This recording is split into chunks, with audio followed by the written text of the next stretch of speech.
أعوذ بالله من الشيطان الرجيم بسم الله الرحمن الرحيم أفحسبتم أنما خلقناكم عبثا وأنكم إلينا لا ترجعون. Kesempatan ini teman-teman sekalian di pasal ke-11 penulis mengangkat sebuah judul yang beliau sebutkan kerasnya tubuh ahli neraka dan buruknya tampang mereka. Ternyata bukan hanya sekedar siksaan kayak di penjara misalnya di dunia orang digebukin ya sudah itu aja berarti rasa sakitnya gitu kan, atau orang di stroke itu saja rasa sakitnya gitu kan. Tapi di sini subhanallah Allah SWT ubah mereka ya, sesuatu yang paling atau salah satu hal yang tidak nyaman untuk dilihat adalah tampang yang buruk gitu kan. Begitu juga dengan kerasnya tubuh, maksud dalam arti kata ini mengeras, ya karena banyaknya siksaan sehingga membuat tubuh mereka mengeras, ya. Dan ini berarti menandakan juga jauh dari kenikmatan karena termasuk kenikmatan adalah lemah lembutnya, ya seseorang, orang yang penuh dengan nikmat di muka bumi ini, orang kaya, orang yang Allah SWT berikan rezeki, juga kita kan kulitnya mulus, ya tangannya lembut dan segala macam. Ya, pipinya bersih dan segala macam tubuh gitu. Ya itu sudah karena nikmat yang ada. Tapi kalau kita temukan orang yang susah hidupnya, ya, kita temukan kulitnya menjadi gelap walaupun datanya dia putih, ya kotor gitu kan. Bahkan sebagian anggota tubuh itu mengeras karena mungkin susahnya hidup. Ya, seperti itu kurang lebih gambarannya. Kita akan mulai teman-teman sekalian di halaman 128 bagi yang pegang bukunya. Penulis mengangkat dalil pertama adalah hadis yang diriwayatkan oleh Imam Muslim di jilid 17 halaman 186 dan Tirmidzi jilid 4 halaman 104. Ada di footnote nomor 118 ya. Abu Hurairah radhiyallahu anhu meriwayatkan Nabi SAW bersabda, gigi gerahamnya orang kafir seperti gunung Uhud dan ketebalan kulitnya setebal perjalanan 3 hari. Gigi gerahamnya saja seperti gunung Uhud. Anda pernah lihat gunung Uhud? Kalau ada yang belum pernah lihat, Anda bisa ketik saja di YouTube gunung Uhud. Anda akan lihat bagaimana penampakannya. Sangat besar, ya, kokoh seperti itulah. Tapi gigi, kalau gigi geraham aja seperti gunung Uhud, kira-kira yang lainnya seperti apa? Itu baru satu gigi, belum gigi-gigi yang lain, gitu kan? Ini giginya saja. Bagaimana dengan bibirnya? Bagaimana dengan hidungnya? Bagaimana dengan matanya? Bagaimana dengan mukanya? Bagaimana dengan kepalanya? Bagaimana dengan pundaknya? Bagaimana dengan perutnya? Bagaimana dengan kaki dan pahanya? Semuanya jauh lebih besar daripada itu. Dan pembesaran tubuh ini, teman-teman sekalian, ada fungsinya. Saya kasih contoh. Kalau seandainya Anda ingin memukul perutnya semut, apakah semudah yang Anda bayangkan bisa memukulnya? Tentu sulit, karena Anda mau cari titik perutnya itu nggak gampang, karena dia kecil, gitu kan? Coba kalau gajah, mudah nggak Anda untuk memukul titik di perutnya Anda inginkan, atau di tubuhnya? Mudah, kenapa? Karena dia besar, mudah terlihat, mudah terjangkau. Jadi pembesaran tubuh mereka ini, itu tujuannya untuk menambah siksaan. Subhanallah, ini luar biasa gitu. Ya. Jadi badannya dibesarkan oleh Allah Subhanahu Wa Taala, agar semua sisi tubuhnya itu kena siksaan dengan tepat sasaran. Ini teman-teman jangan dianggap remeh ya. Banyak orang kadang-kadang dia buat sebuah kriminal, dia mengatakan, paling ujungnya juga di penjara. Karena dia belum merasakan. Coba kalau dia masuk penjara. Masuk aja teman-teman, baju na'udzubillah, jangan sampai seumur hidup insya Allah tidak akan kita lalui. Dia masuk saja, dia ganti bajunya menjadi baju tahanan, itu sudah nggak enak. Mungkin baju itu bersih, dicuci, wangi, mungkin pakai pewangi, tapi tidak enak karena sudah ada status di situ. Kalau dia adalah tahanan, nampak di depan publik, nggak nyaman, itu baru saja. Belum kita duduk, diinterogasi, ini dan itu, tidak enak. Orang kalau ditanya, sekarang teman-teman ditanya sama istrinya atau suaminya saja, kamu dari mana? Kamu kemana saja? Kamu jalan sama siapa? Itu aja nggak nyaman kita di rumah. Atau ada teman kita sibuk nanyakin seperti itu. Bagaimana yang kita ditanyain? Apa kegiatan, kenapa kau lakukan, dan segala macam. Kan jadi nggak enak, itu sudah tidak nyaman. Belum kita bicara kalau sampai masuk ke dalam tahanannya, satu kamar bersama dengan tahanan-tahanan yang lain, kita tidak tahu dia seperti apa, mungkin dia lebih besar kriminalnya, wa na'udzubillah. Belum tentu juga tempatnya bersih, sebersih-bersih dijaga, tetap aja bekas tahanan ya. Mungkin ada di antara mereka yang naudzubillah jorok, kotor, bau badan, segala macam. Ya, belum yang berkata-kata kotor, belum segala macam, belum kalau memang terjadi perkelahian atau ada kekerasan terjadi ya. Belum lagi WC, kamar mandi yang mungkin kita butuhkan. Kita kan juga butuh nyaman, bersih ya. Itu sudah hilang dari kita semua hanya dengan masuk naudzubillah penjara. Kenapa Anda jerumuskan diri Anda pada penjara? Kenapa? Karena mengambil sebagian uang di kantor, manipulasi data, karena mengambil haknya orang lain, karena memukul, karena membunuh, karena mencuri. Untuk apa? Gitu. Manfaatnya apa? Menyiksa diri. Itu baru fasilitas yang kita bicara ya. Makan pakai piring bekas, makanannya juga ala kadarnya, gitu kan? Jadi banyak hal. Anda harus cuci pakaian sendiri, apalah segala macam, banyak hal ya. Yang pasti tidak nyaman. Belum lagi dengan cuaca yang panas ya. Jadi ketidaknyamanan. Lalu untuk apa? Sebagus-bagusnya penjara tetap namanya penjara. Kan gitu. Itu baru di dunia teman-teman sekalian. Baru di dunia. Kalau di akhirat nanti nggak ada begini. Nggak ada waktu istirahat. Nggak ada Anda dikasih makan. Maksudnya makanan enak. Lumayan lah. Karena ada nasi, ada tempe, ada sayur. Misal. Anda masih bisa mandi. Anda masih bisa buang air besar. Buang air kecil. Di neraka ini nggak ada semuanya. Siksaan demi siksaan. Kotoran yang keluar dari tubuh Anda pun itu akan menjadi makanan Anda kembali. Untuk apa? Karena bohong? Karena zina beberapa saat di kamar hotel? Karena riba yang terus-menerus tidak mau berhenti, tidak mau melakukan atau alihkan ke syariah misalnya?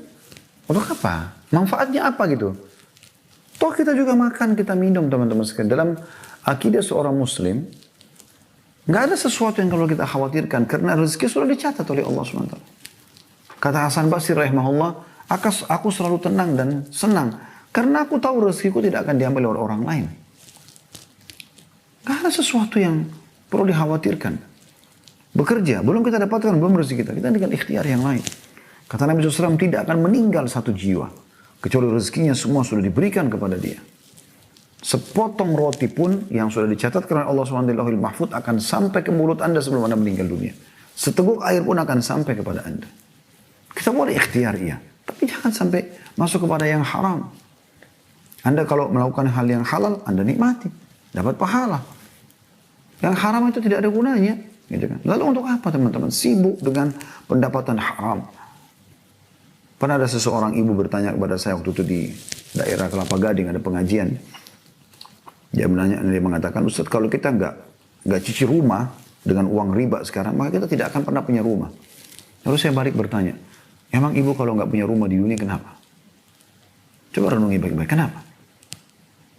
Kalau kita masih harus sewa, kita kontrak, ada masalahnya apa? Paling jauh perkataan orang, ya, orang bilang apa? Orang bilang apa? Ini orang mukmin tidak pernah hidup dengan perkataan orang, teman-teman sekalian. Perkataan dia sendiri. Peringatan Allah Subhanahu wa taala. Biar kecil, biar kontrak, biar kos-kosan, tapi kalau kita halal, itu lebih nikmat. Tentu idealnya kita dapat rumah yang benar, tapi teman-teman cari yang syar'i, yang benar gitu. Kenapa harus paksakan diri? Ada orang sibuk, semuanya teman-teman, semuanya berhubungan dengan dia, semuanya riba. Odol, sikat gigi, sabun, sampo, handuk, pakaian dalamnya, pakaian kerjanya, ya, spraynya, ranjangnya, kasur, sofa, semua yang di kulkas, makanan dan minuman, semuanya panci, kulkas, semuanya riba. Kenapa akhi dan ukhti? Kenapa? Kenapa tidak yang halal? Kenapa riba? Bukankah Nabi SAW sudah mengatakan satu dirham riba lebih berat daripada 36 kali berzina? Anda berzina dengan 36 kali orang berbeda, itu baru sama dengan yang paling rendahnya uang riba. Kenapa? Kenapa harus dibayarkan oleh uang riba dulu, perbankan ribawi bayarin, baru nanti akhir bulan Anda bayar? Kenapa? Kenapa enggak? Mulia saja udah bayar cash selesai. Sesuai dengan kemampuan kita. Sampai hal kecil pun Anda harus pakai uang riba. Kenapa ini? Ya. Bahaya sekali. Dalam hadis lain kata Nabi SAW, riba itu 73 tingkatan. Yang paling rendahnya, yang paling rendah, siksaannya paling ringan, ya, itu setara dengan seseorang berzina dengan ibunya sendiri. Alhamdulillah ini berat sekali. Level-level zina itu kan yang paling berat zina sama mahram, yaitu ibu sama anak, ayah sama anak, saudara sama saudarinya, tante atau paman sama ponakan. Dan ini paling berat dalam perzinahan karena mahram. Nggak boleh nikah sama mereka memang. Baru kemudian zina sama istri mujahid, baru kemudian zina sama istri tetangga atau pasangan tetangga, baru kemudian zina secara umum. Gitu kan. Kita sudah jelaskan yang dinukil oleh Imam Az-Zahabi rahimahullah dalam kitab Al-Kabair berhubungan dengan masalah bab zina, masalah itu. Beliau coba menyebutkan dalilnya secara ini loh, tingkatan-tingkatannya. Walaupun tidak dipoin-poinkan ya. Tapi itu riba berat. Dan kenapa Anda terlalu transaksi ini? Sampai kapan Anda melakukan ini? Di akhirat apa yang Anda katakan? Oh ya Allah karena saya mau pengen punya rumah. Itu bukan alasan. Gitu kan? Oh ya Allah karena saya kalau tidak riba maka saya tidak bisa punya kendaraan. La haula wala quwata illa billah. Kumpulin duit. Bisa beli cash, alhamdulillah. Atau kalau tidak, buat akad dengan teman-teman Anda pengusaha, ya supaya dia bayarkan. Boleh sistem murabahah. Murabahah artinya, saya mau beli mobil, saya nggak ada duit, saya bilang sama teman saya mau beli mobil nih, 200 juta, saya nggak ada duit. Bisa kamu beliin? Dia bilang, oke, saya beliin kamu Khalid, tapi dengan syarat saya jual kepada kamu 250 juta ya. Saya tambah 50 juta, kamu boleh bayar 12 bulan, 36 bulan. Deal lah, selesai, oke. Jelas kok, berarti akadnya transaksi jual beli, bukan utang piutang. Bukan utang piutang, dan barang itu bisa jadi jaminannya, kan begitu. Ini boleh dalam Islam. Anda bisa minta tolong seperti itu. Saya pernah melakukan dengan salah satu jemaah, jazakallah khair, semoga Allah balas sudah dengan kebaikan. Saya itu kebetulan butuh rumah di daerah Condet pada saat itu. Terus saya mengatakan pada beliau, ini kebetulan rumah ada mau dijual, saya nggak ada duit, saya mau beli, antum bayarin, kemudian nanti insya Allah saya cicil tiap bulan. Beliau setuju langsung, dibelikan. Kemudian saya bayar tiap bulan, alhamdulillah lunas, selesai. Tapi akad kami seperti itu. Cuma waktu itu alhamdulillah jazakallah beliau tidak mau ada keuntungan, cuma modalnya saja. Tapi kalau misalnya ada orang mau dengan ditambahkan keuntungan itu boleh saja. Yang penting akadnya jual beli, bukan utang piutang. Karena utang piutang teman-teman adalah jasa dalam Islam yang tidak boleh bertambah. Transaksi jual beli juga, ya, seperti transaksi juga, tapi dia murni jasa. Itu utang itu mencari pahala, nggak boleh bertambah. Anda utangkan 1 juta, ya 1 juta kembali. Anda boleh maafkan atau kurangi. Anda boleh mengatakan sudah tidak usah kembalikan aja nanti 500 ribu atau udah saya maafkan. Itu betul. Tapi kalau Anda tambahkan 1 rupiah saja sudah jadi riba, nggak boleh. Kecuali Anda akadnya bisnis, baru kemudian Anda berbicara masalah keuntungan. Itu pun ada adab-adabnya, peraturannya. Persentase dari keuntungan. Tidak boleh persentase langsung ditentukan dari uang. Misalnya saya akan investasi sama kamu 100 juta, saya cuma tahu terima 10% dari 100 juta itu. Saya mau 10 juta tiap bulan. Ini nggak boleh. Jadi haram hukumnya.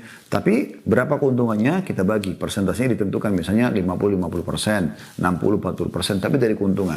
Untung rugi ditanggung bersama. Nah itu baru namanya syar'i. Kenapa nggak ke Islam? Kenapa? Masalahnya apa gitu? Saya kadang-kadang bingung dengan orang yang terus bergelut dengan yang haram. Padahal sebenarnya dia punya, di Allah masih kasih dia kesempatan. Teman-teman, demi Allah orang yang mati di kuburan sekarang itu.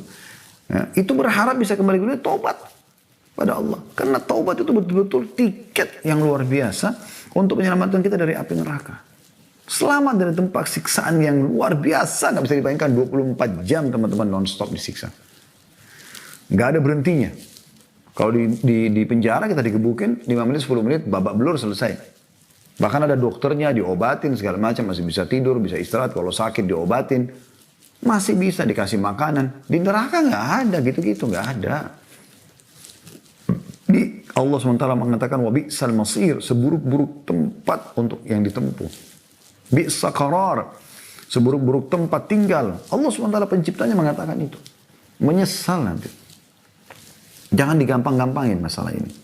Dan kita juga teman-teman sekalian duduk di sini bersama-sama. Saya meninggalkan aktivitas saya, teman-teman juga begitu meluangkan waktu. Untuk supaya kita dengarkan. Dan ini Allah SWT menginginkan untuk kita sore ini kebaikan untuk mendengarkan tentang masalah ini. Ini bukan cuma sebuah kisah, saya berdongeng kepada Bapak Ibu untuk menghibur Anda. Bukan. Ini adalah ilmu agama Anda yang Anda punya kewajiban untuk mendengarkan dan mengambilnya. Kalau Anda engah, Anda cerdas, Anda akan ambil dan Anda sadar. Jangan terus-menerus terjerumus pada yang haram. Saya akan selalu ingatkan, ingat yang halal ada. Anda nggak boleh makan babi, nggak boleh makan yang bertaring, ular, serigala, harimau. Tapi Anda boleh makan sapi, kambing, ayam, kelinci, semua hewan air, walaupun bertaring. Kalau hewan air boleh, hewan darat yang tidak boleh. Maka ada solusi kan? Kecuali kalau nggak ada. Orang beriman tidak boleh makan daging sama sekali. Dan Anda punya syahwat, punya keinginan untuk makan daging. Ya itu mungkin wajar orang terjerumus. Ini enggak, gantinya ada kok. Anda enggak boleh zina. Anda diberikan kesempatan menikah, kan bisa menikah. Sama biologis, tapi ini lebih tenang gitu. Enggak boleh minum khamar, enggak boleh narkotika. Ada susu, ada madu, ada sirup, ada solusi. Ya kan? Berarti kita nggak ada alasan sebenarnya untuk terjerumus pada hal tersebut, kecuali memang ada orang terdesak dalam arti kata tadi dalam keadaan memang nggak ada yang halal, itu lain. Tapi kan halal banyak, ya. Jadi ini penting teman-teman sekalian. Hiduplah dalam kondisi Anda aman, karena kematian ini sangat mengancam. Siapa di antara kita teman-teman punya jaminan dia masih bisa hidup? Detik ini, di ruangan ini, di tempat Anda masing-masing, Anda bisa tiba-tiba lihat malaikat maut lalu mencabut ruh Anda. Meninggallah. Saya datang malaikat mau cabut terus saya. Sudah selesai, saya jatuh, meninggal, orang cuma menang, Khalid bin Salamah pernah ceramah. Selesai. Sehari, 2 hari, sebulan, setahun. Habis itu orang akan lupakan Anda. Sekarang saya tanya teman-teman sekalian. Kakek Anda masing-masing. Atau ayah kakek Anda masih bisa mengenang, Anda masih tahu ceritanya mereka? Kalau generasi Anda lagi, sudah lupakan tuh. Kakek Anda sudah dilupakan. Mungkin yang diingat ayahnya sama kakeknya. Begitu terus. Kalau kita hitung 5-6 generasi ke atas sudah nggak diingat gitu. Saya nggak pernah tahu apa yang terjadi pada ayah kakek saya. Kakek saya pun meninggal tahun 78, saya masih 3 tahun, subhanallah. 1978, walaupun beliau adalah seorang penceramah, rahimahullah. Tapi saya nggak banyak tahu tentang beliau. Paling cuma diceritakan oleh ayah. Tapi kan tidak hidup interaksi sama mereka, tidak tahu. Saya tidak tahu apa. Apalagi ayahnya beliau, ayahnya si kakek, saya lebih tidak tahu. Begitu juga Anda nanti. Generasi yang datang selain tidak akan mengenang Anda. Yang bersama Anda adalah amal soleh yang Anda kerjakan. Anda penentunya. Maksimalkan itu. Jangan menyesal nanti. Orang yang mati teman-teman berharap kembali ke dunia. Sujud sekali. Baca ayat sekali. Sedekah seluruh hartanya. Berzikir. Bertaubat. Ya. Jangan menyesal teman-teman sekalian. Penyesalan selalu di akhir. Ya. Kemudian hadis yang kedua beliau angkat adalah hadis riwayat Tirmidzi. Jilid 2 halaman 105. Dari Abu Hurairah juga radhiyallahu anhu bahwa Rasulullah SAW bersabda, ketebalan kulit orang kafir adalah 42 hasta, sekitar 20 meter. Ya. Gigi gerahamnya seperti bukit Uhud dan tempat duduknya di Jahannam sepanjang antara Mekah dan Madinah.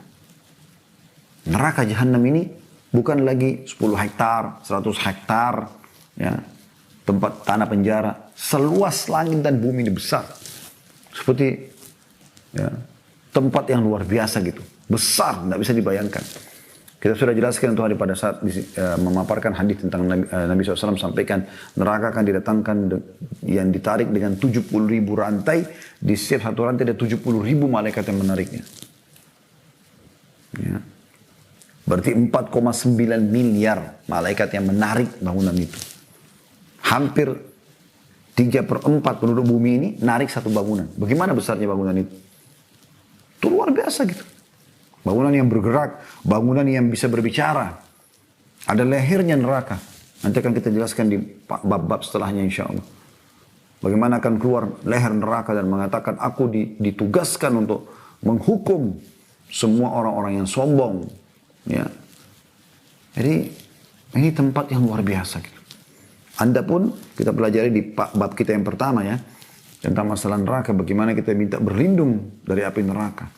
Dan neraka akan berkata pada saat kita mengatakan ya Allah lindungi aku dari api neraka. Siapa yang memohon 3 kali dalam sebuah riwayat. Atau 7 kali riwayat yang lain.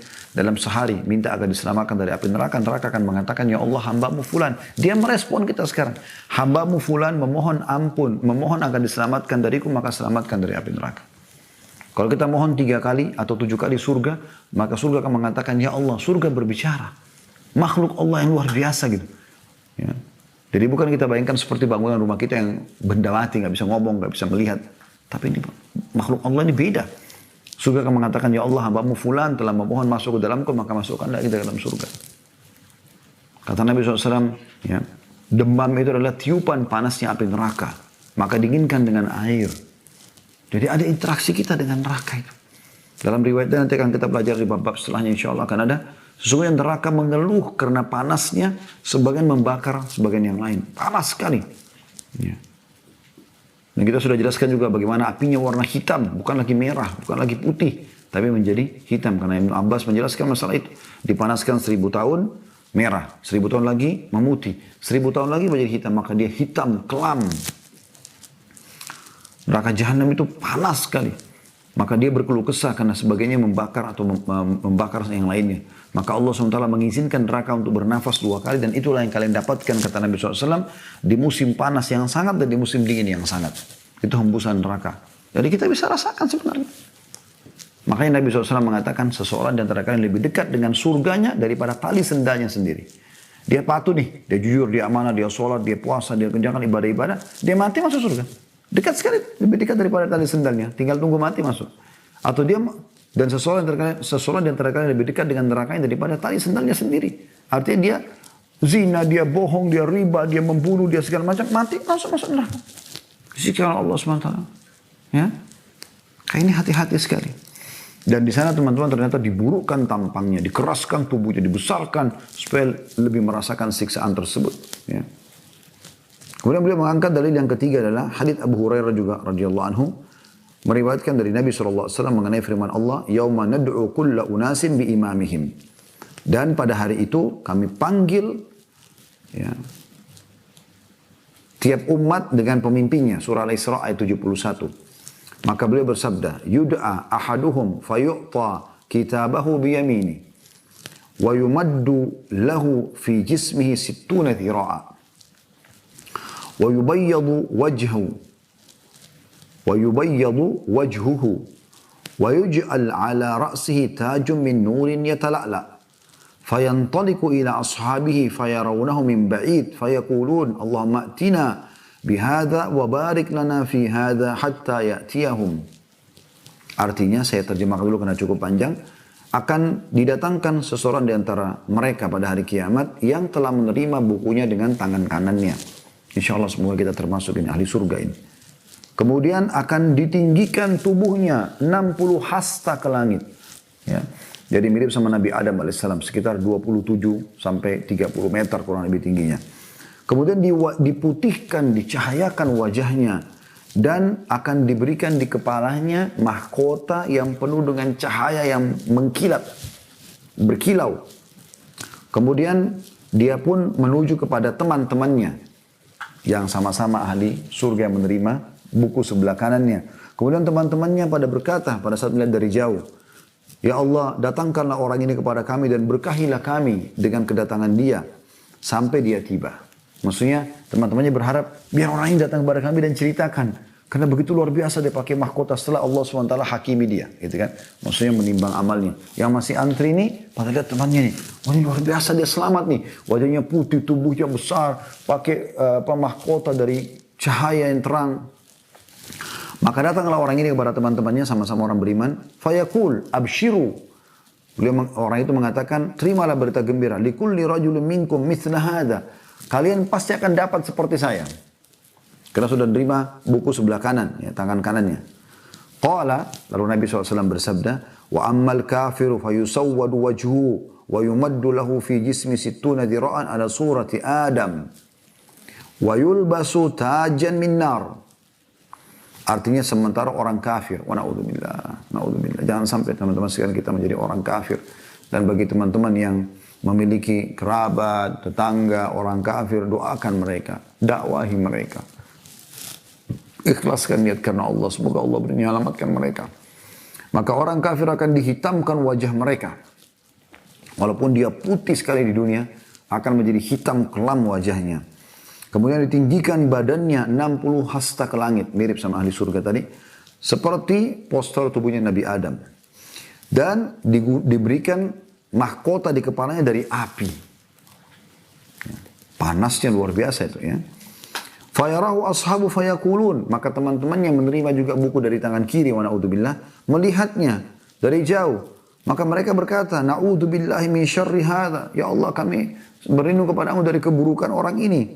Allahumma la ta'tina bihadha. Ya Allah, jangan engkau arahkan orang ini ke arah kami. Fayatihim. Tapi orang itu tetap datang ke teman-temannya yang sama-sama ahli neraka. Yang belum, ya, yang melihat temannya ini sudah dihisab oleh Allah Subhanahu wa taala. Fayatihum. Kemudian dia datang. Fayaqulun. Ya. Maka mereka pada berkata, "Allahumma akhzihi." Ya Allah, hinakan orang ini, pergikan dari kami. Fayaqul, maka orang itu mengatakan, ab'adakumullah. Semoga saja Allah bisa menjauhkan kalian dari seperti aku ini. Fa inna likulli rajulin minkum mithla hadza. Tapi ketahuilah, salah seorang di antara kalian pasti akan seperti ini modelnya. Pasti akan sama dengan saya. Berwarna hitam, pakai mahkota dari api, wa na'udzubillah. Wajahnya memburuk. Ya. Hadis ini riwayat Tirmidzi, jilid 4, halaman 365. Kemudian beliau mengangkat juga selanjutnya riwayat Mujahid menceritakan Ibnu Abbas radhiyallahu anhu pernah bertanya, tahukah kamu bagaimana luas neraka Jahannam? Ibnu Abbas radhiyallahu anhu bertanya kepada muridnya Mujahid, seorang tabi'in yang masyhur rahimahullah, tahukah kamu bagaimana luasnya neraka Jahannam? Maka Mujahid mengatakan, aku tidak tahu. Lalu Ibnu Abbas berkata radhiyallahu anhu, ya demi Allah, ya, kamu tidak tahu bahwa jarak antara daun telinga salah seorang dari mereka dengan pundaknya, ini daun telinga kita sama pundaknya, ini jaraknya kan dekat sekali ya. Jaraknya nanti penghuni neraka antara daun telinga sama pundaknya sejauh perjalanan 70 musim, 70 tahun. Bagaimana besarnya tubuhnya orang itu? Ya. Kalau orang jalan kaki seluruh dunia 70 tahun mungkin sudah selesai semuanya karena jauh. Karena lamanya waktu yang dipakai gitu loh. Itu antara ini sampai ke pundak saja. Kata beliau di dalamnya ya mengalir lembah nanah dan darah. Karena banyak besarnya sampai ada lembah-lembah darah dan nanah. Aku bertanya, apakah sungai-sungai? Kata ia, tidak, tapi lembah. Diriwayatkan Ahmad dengan sanad sahih dan dinyatakan juga oleh Al-Mundri sahih dalam kitab At-Targhib di jilid 6 halaman 261. Jadi sangat besar postur tubuh mereka. Tadi tujuannya saya bilang untuk memastikan mereka merasakan pedihnya siksaan. Ini untuk apa teman-teman? Untuk berzina sejam di hotel, ya, sama pelacur yang Anda bisa nikah dengan wanita baik-baik di pesantren, banyak muslimah, Anda bisa nikmati juga biologis sama mereka. Atau karena riba, tadi yang saya sudah kasih contoh. Atau karena manipulasi data. Atau mengambil barang 1-2 lembar atau haknya ahli waris. Atau cerita sibuk dengan gosipin orang, fitnah orang. Untuk apa?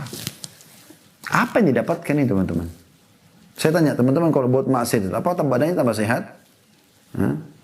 Enggak. Matanya jadi 3 sehingga bisa ada ekstra bisa melihat? Enggak kok. Malah maksiat itu dalam agama kita akan mengurangi bahkan bisa menghilangkan fasilitas yang Allah berikan. Nikmat akan hilang dengan maksiat. Ya, makanya Nabi SAW sering berdoa, Allahumma inni a'udzubika min zawali ni'amik. Ya Allah, aku berlindung kepadamu jangan sampai hilang nikmat-nikmat ini dari aku. Nikmatmu hilang dari aku. Kesehatan, kekuatan karena berbuat maksiat itu. Wa tahawul li afiyatik, dan beralihnya kesehatan, keselamatan kepada ya, sakit atau masalah. Wa fuja'atin nikmatik, dan tiba-tiba datang hukumanmu. Wa jami' sakhatik, dan semua kemurkahanmu. Selanjutnya juga beliau mengangkat hadis Abu Sa'id Al-Khudri radhiyallahu anhu menuturkan Nabi SAW bersabda, wa hum fiha kalihun, yang artinya firman Allah, dan mereka dalam neraka itu dalam keadaan cacat. Surah Al-Mu'minun ayat 104. Beliau menjelaskan, Nabi SAW mengatakan, yakni yang dimaksud dengan Al-Mu'minun 104, wa hum fiha kalihun, dan mereka di neraka dalam kondisi cacat. Beliau menjelaskan, tashwihin naru, ya, tashwihin naru fataqallasu syafatuhul ulya hatta tabluga wasata ra'sihi wa tastarkhi syafatuhus sufla hatta tadriba surratahu. Ini teman-teman sebelum saya terjemahkan, pakai hati, pakai iman dalam mendengarkan seperti ini. Perhatikan, ini sabda baginda Nabi SAW, manusia terbaik. Saya ini hanya menyampaikan saja. Saya hanya menyampaikan apa yang beliau sampaikan SAW. Ini wahyu dari langit. Apa kata Nabi SAW? Kenapa dikatakan dalam surah Al-Mu'minun 104, mereka ahli neraka akan cacat? Kata Nabi SAW, karena ia dipanggang dengan api. Anda kalau bahasa panggang seperti apa? Orang yang dibolak-balikkan di api kan. Biasa kalau daging panggang kan gitu. Dibakar sini, dibalik lagi. Supaya merata semuanya, hangusnya atau masaknya gitu ya. Ia dipanggang ahli neraka itu dengan api. Lalu terkelupas bibir atasnya. Ini ya, hingga mencapai tengah kepalanya. Jadi kalau karena meleleh gitu, bisa dilipat sampai ke atas kepala. Bibir ini sejauh-jauhnya kita tarik kan, dia paling sentuh hidung pun susah gitu. Tapi subhanallah ini ditarik kena panasnya yang seperti malaria, dia bisa ditarik sampai ke setengah kepala kata Nabi SAW. Dan bibir bagian bawahnya, na'udzubillah, terkelupas hingga mencapai pusarnya, perutnya. Bagaimana jeleknya pemandangan mereka itu dan bagaimana beratnya siksaan itu. Kita kadang-kadang teman-teman makan sambal aja kalau terlalu pedas rasanya bibir ini kayak gak enak, gak nyaman. Ya. Atau minum panas atau apa saja gak nyaman gitu. Atau mungkin pas Anda di wilayah-wilayah yang musim dingin, mungkin ada teman-teman kita sini yang dari Eropa, yang dari mana yang mengikuti acara kita yang lagi dingin. Anda bisa rasakan bagaimana kalau pecah-pecah bibir atau di musim panas juga begitu. Perihnya luar biasa gitu, kadang-kadang luka gitu. Itu baru begitu saja. Ini bagaimana dengan yang bibirnya kayak memelar, lalu bisa dilipat sampai ke setengah kepala, yang di atas dan di bawah bisa sampai ke pusar. Ini bagaimana teman-teman sekalian? Semoga Allah selamatkan kita. Ini jangan dianggap remeh teman-teman. Ini hadis diriwayatkan oleh Tirmidzi di jilid 4 halaman 109. Ya. Kemudian selanjutnya beliau mengangkat juga hadis Nabi SAW, Al-Harith bin Aqiyas radhiyallahu anhu menuturkan sabda Rasulullah SAW, Inna min ummati man yadkhulul jannata bi syafa'atihi akthar min mudar. Wa inna min ummati man ya'dhumu fin nari hatta yakuna ahada zawayaha. Wa na'udzubillah. Ya. Yang artinya, sesungguhnya ada orang-orang dari umatku yang bisa memasukkan surga dengan syafaatnya lebih banyak dari mudar. Artinya, ada orang saking banyaknya amal solehnya tiap hari dari amal soleh ke amal soleh terus saja begitu. Di hari kiamat nanti, dia bisa teman-teman memberikan syafaat. Asal timbangan Anda sudah lolos, Anda punya kesempatan memberikan syafaat kepada orang-orang lain. Misal amal soleh Anda 100 ribu, dosa Anda cuma 1000. Anda lolos, masuk ke surga. Nah, selisihnya itu Anda bisa memberikan syafaat. Ini berarti amal solehnya banyak, bisa memberikan pertolongan. Jadi tergantung, ada orang bisa selamatkan 1, ada bisa 2 orang, ada 3 orang. Tapi ada orang saking luar biasanya, mungkin seorang ulama, ahli ilmu, suka beramal, luar biasa pokoknya ibadahnya, jauh dari kemaksiatan, sampai kata Nabi SAW, dari umatku ada yang bisa menyelamatkan seperti banyaknya suku Mudar. Mudar itu di atas 100.000 orang. Nah, kalau di zaman kita sekarang ini suku Mudar sudah jutaan orang gitu. Dia bisa selamatkan jutaan orang karena amal solehnya. Semua kita termasuk orang seperti ini. Ada orang begitu karena amal soleh sibuk terus. Tapi perhatikan, dan ada juga dari umatku, masih umat beliau sallallahu alaihi wasallam, dari kaum muslimin yang sibuk dengan dosa-dosanya, tidak berhenti, tidak mau kapok. Allah berikan jabatan bukan digunakan untuk ketaatan, malah kesempatan melakukan merajalela, kejahatan, korupsi, ngambil ini, ngambil itu, zalim sana, zalim sini, ya. Akhirnya kata Nabi SAW, ya, dan ada di antara, sesungguhnya di antara umatku ada yang menjadi besar di neraka hingga menjadi salah satu sudutnya. Ya. Itu umat Islam. Bayangkan aja kalau neraka sebesar itu, kemudian dia bisa menjadi salah satu sudutnya. Dia paling besar tubuhnya. Ini luar biasa ini. Dosa apa yang dilakukan oleh manusia ini? Apa yang dilakukan subhanallah? Ini sibuk ini. Mungkin dalam satu hari sekian kali berzina, mungkin dalam satu hari sekian kali mencuri. Kemudian dia menjadi tokoh. Ada orang begitu kan, ada orang berzina nih. Antara dia sama zina, dia antara dia sama perempuan, antara dia sama laki-laki, maka dia bertobat, itu lain. Ini ada orang tidak. Dia berzina, lalu dia ajak teman-temannya semua, ditraktir sama dia. Lalu dia buka tempat perzinahan, lalu dia dapat pendapatan yang sudah, lalu dia hidupkan istri anak dari uang haram. La haula wa la quwata illa billah. Sibuk buka karaoke dengan cabang-cabangnya, diskotik dengan cabang-cabangnya, orang mabuk tiap hari di situ, orang berzina, orang apalah segala macam transaksi narkotika, haram semuanya. Bagaimana enggak menumpuk ini? Dosanya terlalu banyak, tidak sempat bertobat. Wa na'udzubillah. Adik kandung saya cerita kepada saya, dia bilang, ada teman saya, dia bilang, waktu mau meninggal, lagi mau sakaratul maut, dia minta supaya disiramkan dengan khamar. Karena tiap hari dia khamar terus di dalam. Na'udzubillah. Kita berharap mati sujud, teman-teman sekalian berzikir, berdoa. Ya.